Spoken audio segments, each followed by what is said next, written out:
Шуганка авылы кызлары җирлектә үткәрелгән җыен алдыннан да җыйнаулашып токмаш кисәргә өлгерделәр. Бу көнне алар 10 килограмм токмаш кистеләр.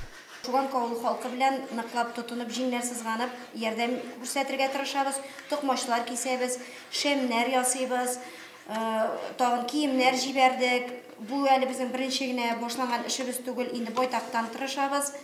Әзрәк кенә файдабыз тисен һәм исән-имин әйләнеп кайтсыннар зинһар өчен егетләребез.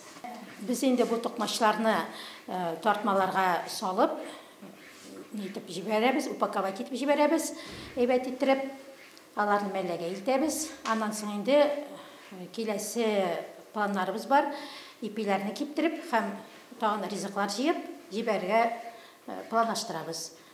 Махсус хәрби операция кагылышлы чараларда Шуганка халкы бик актив катнаша. Ел әйләнәсе авыл халкы белән бергәләп көнкүреш кирәк-яраклары, кием-салым, азык-төлек җыеп җибәрәләр. Авылдашларның матди ярдәме белән Шуганка кызлары 2 тапкыр парафин сатып алып, окоп шәмнәре ясап җибәргән.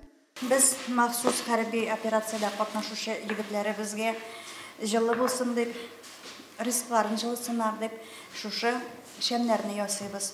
Без инде бер партия 160лап шәмне илттек. Хәзер менә монда икенче партияны ясадык. 65 шәм ясадык.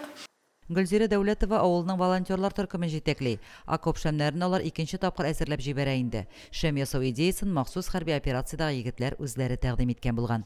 Авыл халкы мондый игелекле эштән читтә калмый шул, бөтен кешене бер теләк берләштерә. Уртак ярдәм белән егетләребезнең гомерләрен саклап калуда, булдыра алганча өлеш кертү. Лилия Шәймиева, Динар Нуретдинов, Мөслим телевидениесе.